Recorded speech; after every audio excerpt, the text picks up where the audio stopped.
From Unity Church of Christianity in Houston, Texas, this is The Awakened Life with Reverend Howard Caesar. Unity is a non-denominational Christian church providing a positive, practical, and progressive approach to Christianity. Let's join the service in progress with the Reverend Howard Caesar.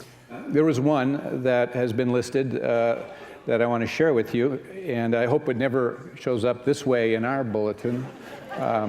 But it goes like this.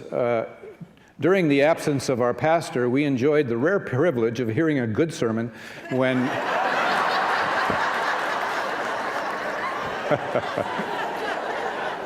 J.J. Stubbs, this is the name, supplied our pulpit.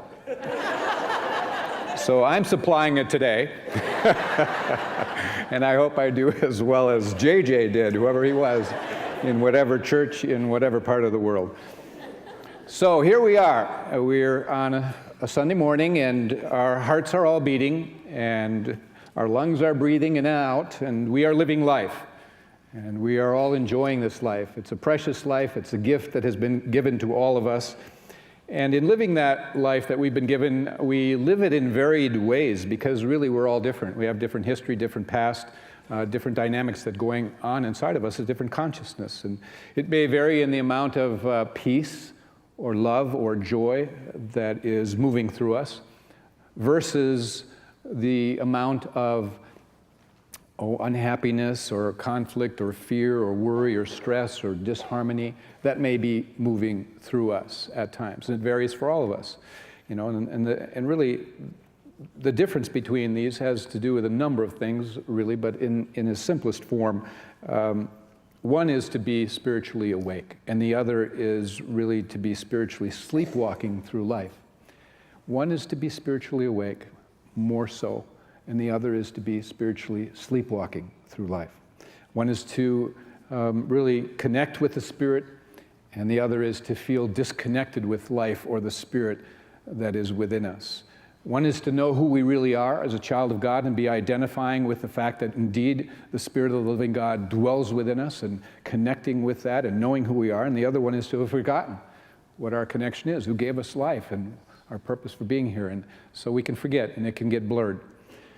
To be spiritually awake or on the path of becoming spiritually awake really requires that a person become conscious, awake, aware, and begin to take aim with their consciousness in terms of where they're focusing it, and to be steering, in a sense, themselves into the ways of God and the truths of God, those that are life-giving energies, those that are beyond limiting thoughts and ideas. And because we're all spiritual beings, we are here to grow, we're here to evolve, and really to deepen ourselves in living the truth, you know. And that, the way I think of it is that there is then, therefore, in all of us, a certain amount of spiritual gravity. There's a certain amount of spiritual tug and pull toward a kind of life and a kind of living that is beyond what we are currently experiencing or expressing. That all of us have spiritual gravity working at all times, the same way that we all experience gravity, the real gravity of the pull of the earth. And so we can't necessarily define it, you know, we just know that in a sense there's something more we're being pulled to. There is more peace or joy or love beyond what we've experienced. We just know that there's more, and it's drawing us. And, you know, we all hopefully strive in our lives and with our lives to be a better person, you know, striving to be a better person. We're taught that when we're children, to just be a good person. And for some, the motivation of that, religious-wise, is often to, you know, make it to heaven at the end of one's life. You know, and that's a good, worthy motivation. But, you know, it's interesting to me that, you know, if you've ever read or studied some of the writings and the teachings of sages and seers and masters and mystics, basically it wasn't about that for them. It was never about getting to somewhere after this life ends. It was about getting to somewhere while they're in this life. You understand? And many times we lost track of what they were saying because they just went into deep places and we really didn't comprehend, or we weren't in a place where we could absorb it. And it's time where we need to really look at that at where they are, where they went, what they were about, and what they were calling us to as well. You know, for them, you know, it was about being available to the now, and it was about bringing a heavenly experience into their walk on earth. And it was not about putting something off. It was not about delaying in any way the experience of their oneness with the divine, and not about until one dies or leaves this earth. You know, Jesus said that the kingdom of heaven, the kingdom of God is within you. You know, that it's in your midst. It's at hand. That means it's now. You know, and he said that it's not a geographical place. It's not something you could say lo here or lo there. He was using a metaphor of the word kingdom, but he wasn't necessarily saying you had to die to get there. You understand? Yes, there are other realms after we leave this physical form, but the kingdom that he was talking about, he was wanting to have us bring into our experience while we're living. Why would he talk on end with all the parables and teachings about, oh yeah, and you've got to wait until you die? It doesn't make sense. He was a master. He was like many of the mystics and teachers as well, of course, and certainly beyond if you want to put it into measurements. But he was trying to help us understand that in this life there is something that we can step into that exists, and we're called to that, you know. And so mystics say that heaven is all around us. It's just we haven't awakened to that realization. And for these masters and mystics, it was basically about moving to a place in consciousness whereby it was about contributing and, you know, realizing that everything is spiritual energy and, you know, that we're all interconnected. And by their advances, by their deepening, by the energies moving through them of greater degrees of purity and love and peace and joy, they were offsetting many of the energies of other souls who hadn't yet awakened, who were still living in their woundedness and in their unhappiness and their fears and often even their hatreds, okay? And so there was a counterbalance there. There was an offset that was taking place. And Jesus said, you know, let your light shine. And he didn't say, let your light shine so that you can make it into heaven. He wasn't saying that was it about. He was, let your light shine with this life that you've been given, okay?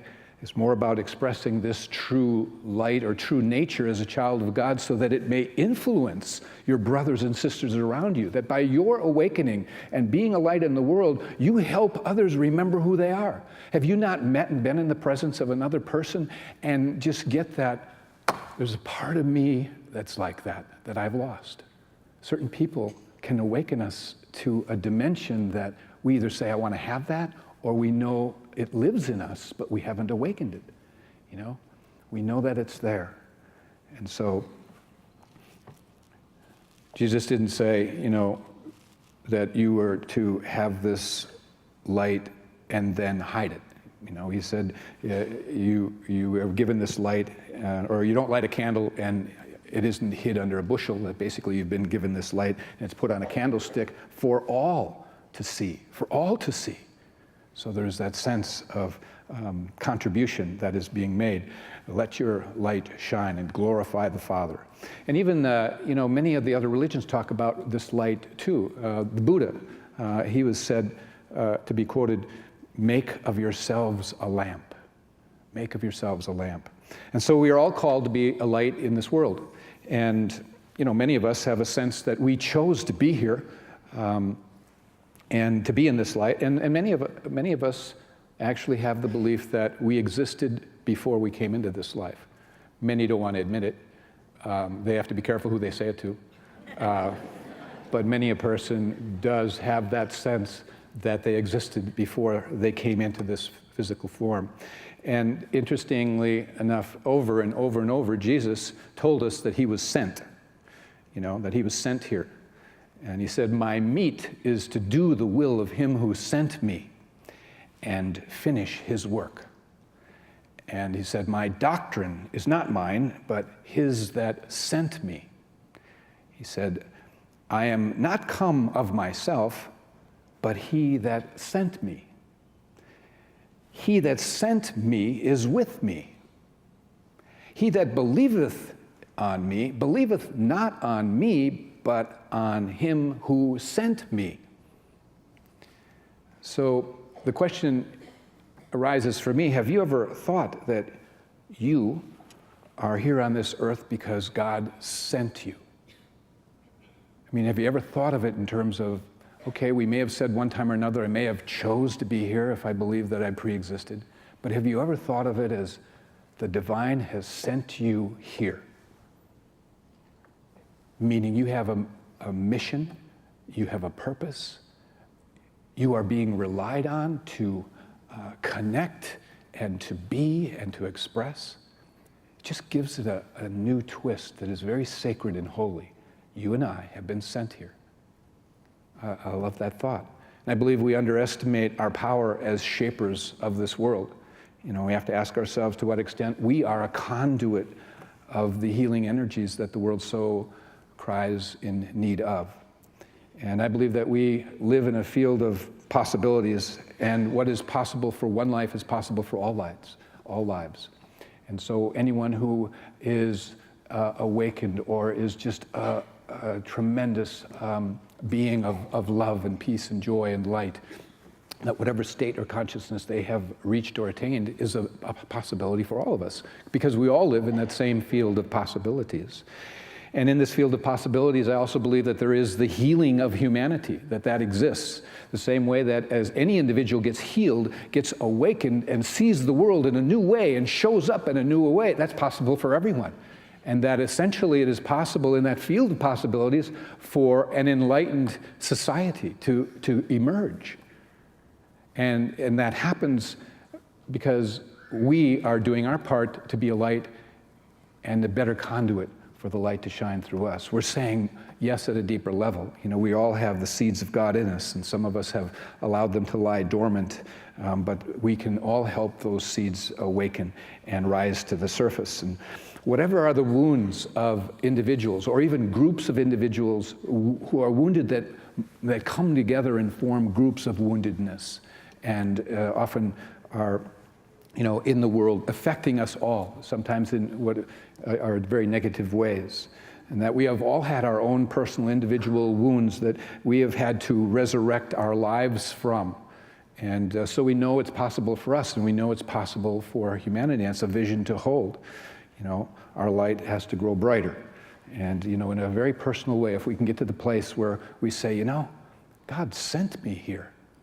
And therefore, boy, have I looked at what that means and what I'm being about in my life in a way of bringing something. You know, perhaps it's buried in our soul's memory, but it's there. And it's a kind of life that inwardly we know is possible, that is beyond the life that we're currently living, and that gravity is pulling us there, that spiritual gravity. And it's to be sensitive to that. I don't care where we are in our evolution or unfoldment, to just be grateful that there is this gravity that is spiritual, that is of the presence, that is pulling us, drawing us, calling us beyond where we are. So once in a while we get comfortable, but then we're all of a sudden awakened again to the next peeling of the onion, if you will. So our focus should be on this life that we are living, and moving ourselves beyond our wounds and coming home to truth and coming home to remembering who we are in our childhood innocence. There's a wonderful piece of writing that I came across. It's called Return, and it really impacted me because of the way it started out. It says, "My wish for you." It's by a Scottish writer who does writings and poems. And it goes like this: "My wish for you is a homecoming in this life, a coming in out of the cold, a drying off the icy rain's touch. In the holy reliquary of childhood memory, may you find there the unshakable truth of your preciousness. May you remember the cool and padded graces of your wet feet against stone. In the middle of a long night, a single burning light serving as your peace. May you fold back the pocket, holding your slights, your jilted times, your feelings of betrayal, and discover small diamonds there, created from the crushed coal of your hates and rage. May you taste resurrection without the need of dying for it." Excuse me. That last line is a gem. May you taste resurrection without the need for dying for it.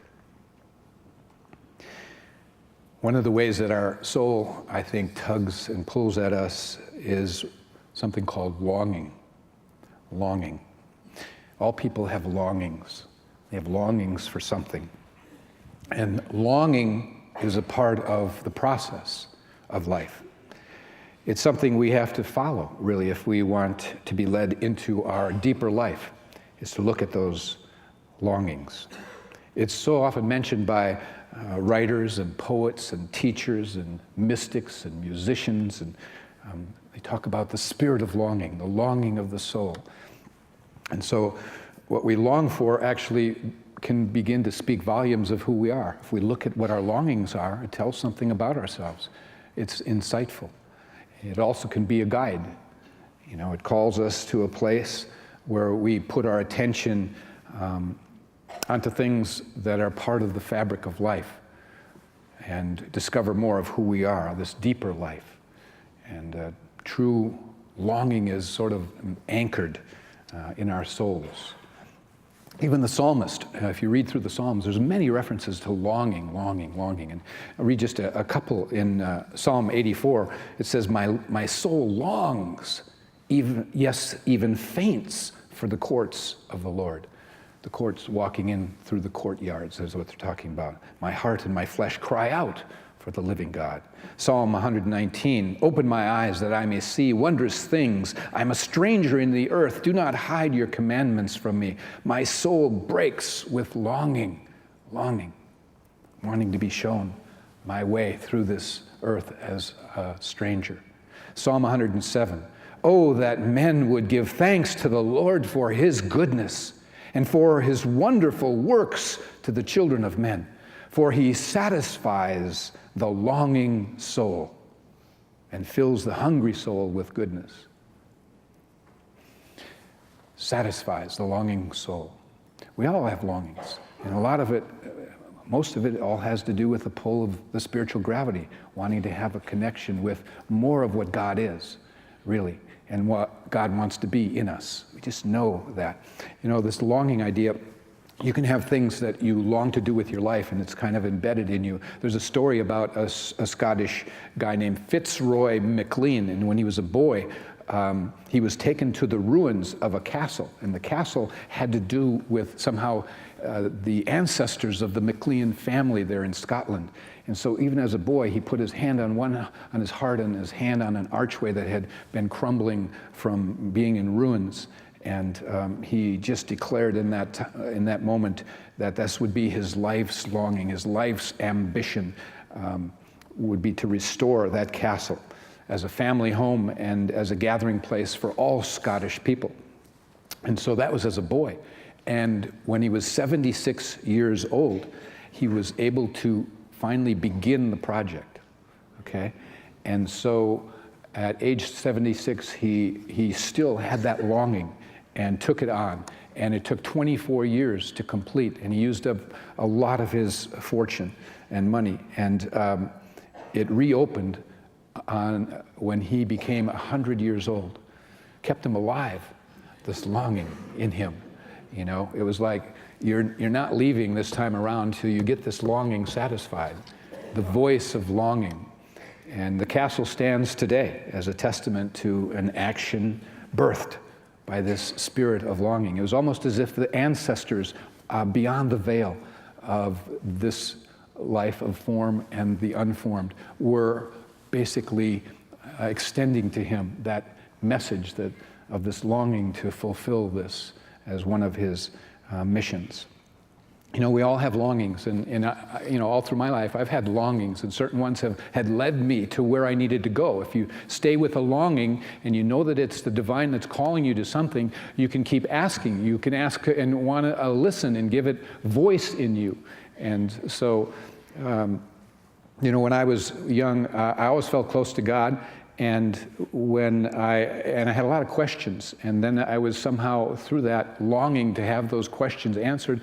For me, it took me to unity, and I fell in love with unity because it aligned with everything I believed about we're all one family, And it was accepting of all paths and all people. It didn't say we're just the one way. It said there are many paths to God, and let us not ever separate ourselves in any way, but just love one another wherever we are.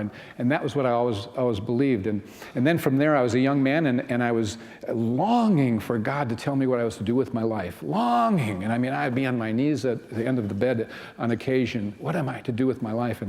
And it was like, came crashing through this thought one day that said, I told you what to do. You've been the one to put it off. It was like I said, I'll be a minister, but it'll be, later in my life. And the longing wouldn't let me do that. And so as soon as I said yes, everything just, happened. And it's not that everyone has to be a minister. You can be whatever you're led to do, whatever you're doing, you can be a light in the world. But that's the way it happened for me. And I've never been sorry for having gone that direction. There are longings that take you into different expressions of God. Nature, people love nature, right? I grew up from the age of 6, we moved out into the country a bit, where we lived in Wisconsin, and we had this big woods behind our house, and it was a nature preserve, and there was all this wildlife and frogs croaking in the night, and birds chirping, and tree forts being built, and wildlife for pets, and it was wonderful. And so I always had this feeling of nature around me.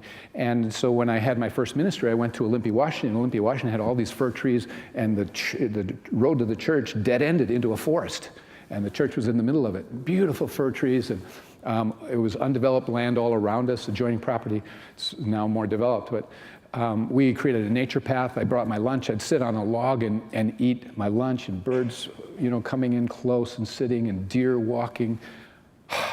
It was amazing. 7 years. Then I moved to Houston.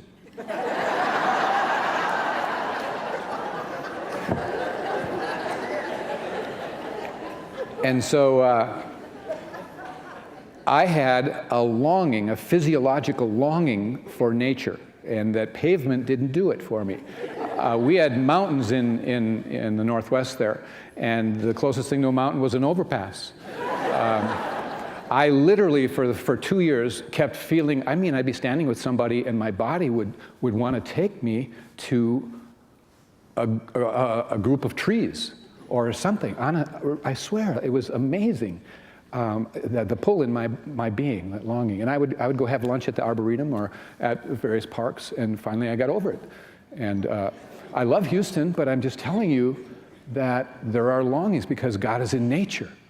And that's why we all are drawn to go and have moments in nature. We have longings for silence. We have longings for inner peace and times of just being apart a while. There are many longings, and we should listen to the voice of longings in us.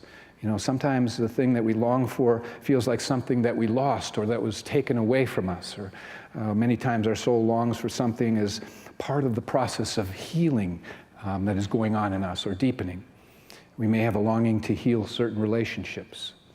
We may have a longing to reclaim certain qualities of childhood that have just drifted away, or a longing to reestablish a playful, less serious kind of attitude about life. We may have a longing to paint or to write or to do some creative endeavor. We may have a longing for simply love, acceptance, peace, beauty, and simply connect with our fuller selves, connect with God. And so the spirit of longing is a universal force. It goes on in all of us. Don't ignore it. It affects our moods, it affects our hopes, it affects our fears, it affects our perspective on the future, all of that. And if we are drawn only to the external in terms of the objective, physical, material realm, and long for things externally, it may be just to compensate for an emotional lack or a wound that you may have. So be aware. The spirit in us is not concerned with fame and fortune or things that we can't take with us into the next life. The longings have a lot to do with what is the truth of who we are, and the truth wants to set us free. And You know, there's a difference between desires and desires of the ego versus the longings of the soul. Longings of the soul take you into a sense of wholeness and holiness, whereas desires of the ego are illusionary and are distractions oftentimes and fragmentations. And so the longings of the soul have a spiritual force that want to lead us really and connect us so that we might evolve and move forward. And so, you know, there's this sense in which the ongoing movement as a soul has to do with longings, where we are wanting to experience more of a communion with the divine. And we have to ask ourselves, really, what is the true longing beneath the more transitory desires that we may have? It's not that they're bad, but on our deathbed, do we want to ask ourselves, you know, with days to live, what is it that was an unfulfilled longing that I really never got to? And so the voice of longing is important. We need to listen to them. And so the soul's longing is a place that we want to go where we have not lived yet for many a person. It's a place where there is non-judgment. We don't judge anyone. We allow them to be where they are, who they are, and we love them. We feel a sense of all being our brothers and sisters, and we feel our oneness with God, and therefore we feel our oneness with all humanity. And that means that the longing soul takes us to a place that is beyond bigotry, beyond racism, sexism, homophobia, or anything that would separate us. It takes us to a place where those limitations just fall away, and we're free. You know, the truth will set us free. We're all children of God. So I have some homework for you, and that is to spend some time, ask at home, become quiet by yourself and ask, you know, and begin to meditate and ask yourself, what is the longing of my soul? And see what emotions and images come up. And if what comes up is desires that are of the external, write them down. It's not bad. External things aren't bad. But then just ask yourself the question again and keep asking it as though you're peeling away and getting at what's underneath that outer something that you want that wants to satisfy an inner longing that won't go away until you address the inner. Okay? Ask God for help to bring clarity. Realize that longing is your constant companion. Listen to it within you. It may come in dreams. If we forget or ignore our soul's longings, you know, they may fade away for a bit, but they will come again and wake us up. And some of the times of difficulty and trying times that we have had in life are nothing more than being nudged to notice a long ignored longing that is calling you forward. I leave with you in closing the words from the wonderful poet Rumi, who really is talking about the idea of awakening and not going back to sleep, staying awake. The words are these: the breeze at dawn has secrets to tell you. Don't go back to sleep. You must ask for what you really want. Don't go back to sleep. People are going back and forth across the door sill where two worlds touch. The door is round and open. Don't go back to sleep. God bless you. Thank you for joining us for today's message. We invite you to be with us again next Sunday. At Unity, we believe that God's presence of love and goodness is everywhere, and that life is meant to be good. You can find out more about Unity and our teachings at unityhouston.org.